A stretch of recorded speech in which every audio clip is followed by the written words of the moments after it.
Lapit mo yung kwan. Kinuha na yung mga bote.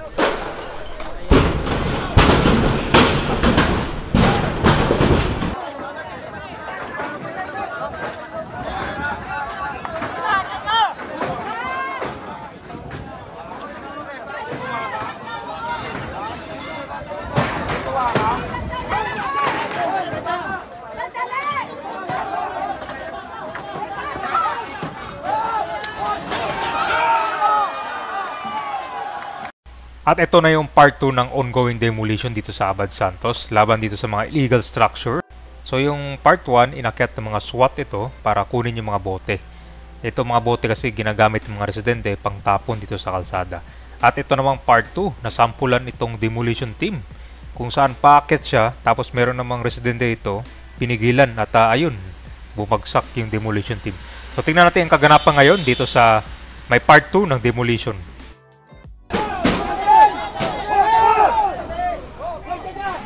Bante!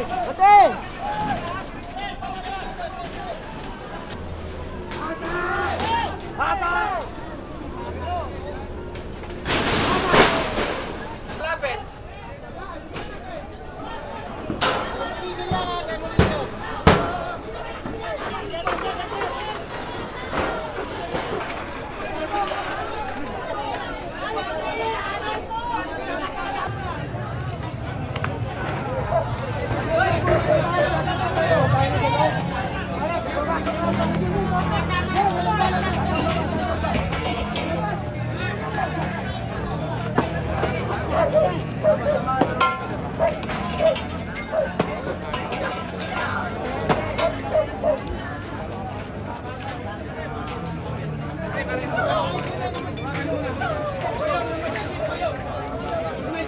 Abang daan-daan lumalabas yung mga tao, daan-daan na rin kayong makyat.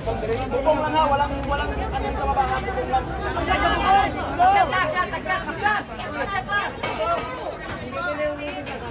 Pero wala mo lang ganaw.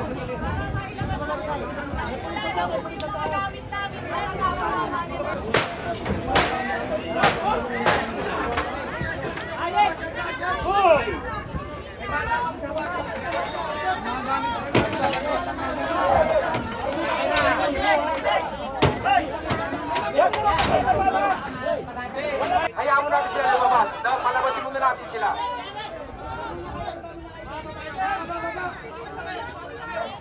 Bakit yung SWAT dito sa hagdan para matapon itong mga bote. Yan, yung mga bote kasi kabayan, yung tinatapon nila dito. Tingnan mo yung kalsado. Puro ng mga pasag na bote. So nung nakuha, yan. Umakyat sila dyan, tapos yung mga demolition team, diretso na tinanggal yung mga gate dyan. Mga yero. Matagal na rin sila nakatira dito kasi tingnan mo yung mga bahay nila kabayan. Kompleto, no? May mga aircon, no? Saka puro hollow blocks yan.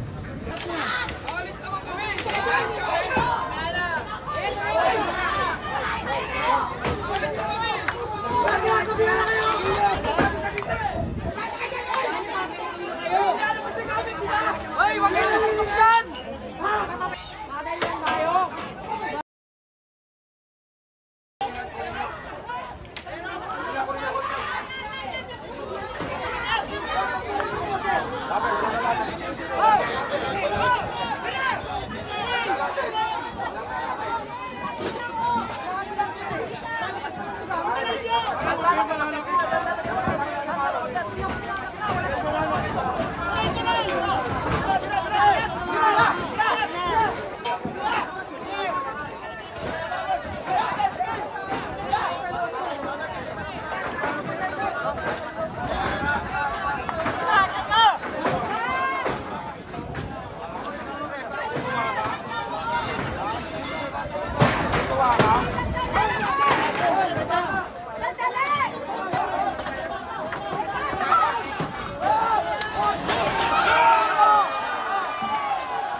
Dito kayo! Dito!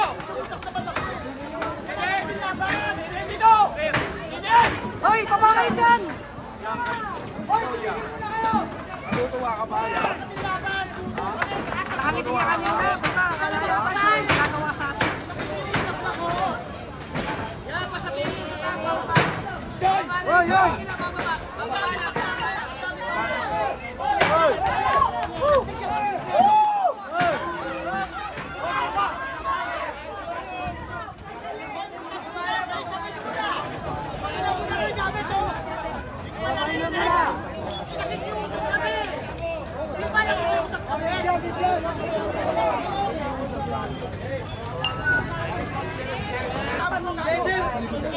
Sir, alis naman. Bigyan mo lang oras. Kahit Maayos, isang araw, maayos, sa alis. Kasi kukuha ka ng mga rental kasi Sir, yan. muna.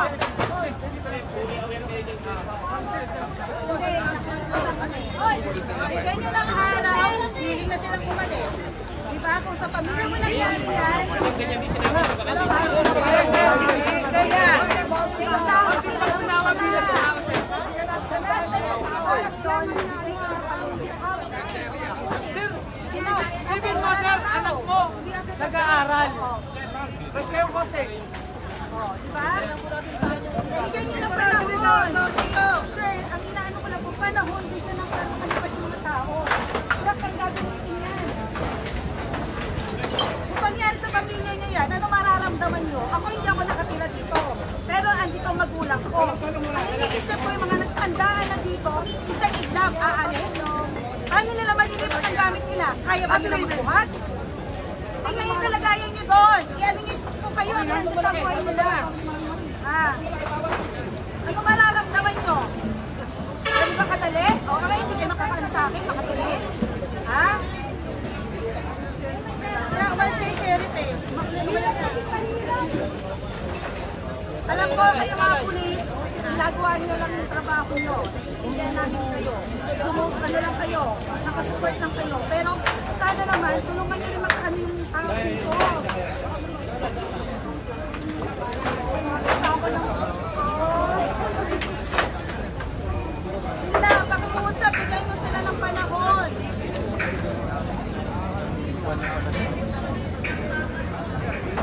Nag-aaral yung mga bata dito. Paano na pag-aaral nila? Kung yung mga anak nyo, paano sila nangyari? Kasi may sheriff at nawala siya. Pinakausap ko siya. Dahil nagkita na kami dyan sa barangay. Kuya, ano? Anong hindi? Bigyan po kayo ng labasin niyo yung mga gamit niyo. Kasi nyo nga, kasi nilabas yung gamit. Saan isasakay? Nag-iisip ka ba? Yes, sir, nakikiusap kami ng maayos sa'yo. Oo. Nakikiusap kami. Sir, Bigyan kahit ng bilang tao ka panahon. lang, maawa ka naman. Pwede niyong i-hold. Tatlong, sheriff. Plaintiff po ang magdidesisyon niyan. Hindi, Ngayon sir. po, Ito, sir. ang Kayo, wala po, may kontrolado alam niyo po, dito, tiyan ko pare. lang po makakapigil niyan. Hindi, sir. Ngayon, may dadaan ko, may dadaan. Yan nila ang panahon. Aalis lahat yan. Kahit ako, papakita ko sa'yo pag hindi na ganito.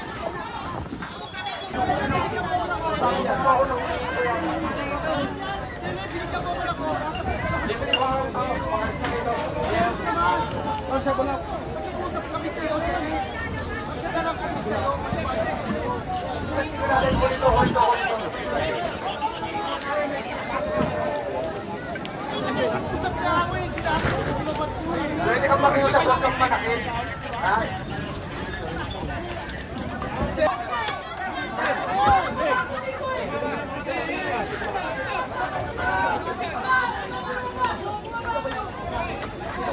Nasaktan ako ng mga SWAT dito. Hindi naman eh.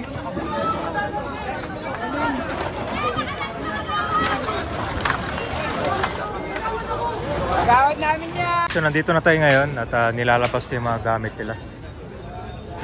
Kasi kanina ka ba nakiusap yung mga residente dito na bigyan mo na ng 2 araw. Pero ito kasi siya, ilang araw na itong napagsipen. Pala, buwan na yung nakalipas na. Eh mukhang kailangan nilang gawin kasi dito, may gagawin sila dito eh. Ito, kanyan. Tinayo lang yung mga bahay dyan, walang mga title lang sila dyan.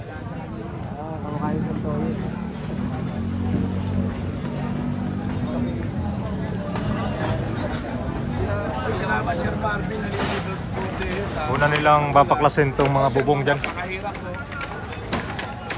Sila lang ang nakikinabang. Ang bilis ng papel yan. Parang ano nga ito eh. Parang land grabbing. So yung mga bahay dito, matagal lang nakatayo yan kasi ito may mga aircon na tapos pa na, halos gawa sa may mga hollow blocks ng iba dyan eh. Kaya gano'n na lang yung galit ng mga residente dito. Hindi basta-basta mapapalis. Matagal na sila dito eh. Malaki na rin yung naggastos sa mga bahay nila dyan. Pero ito ngayon, pinunta na ng yan, umakit yung SWAT dyan kanina. Kino yung mga ano. Shoutout sa ano. So ganyan ka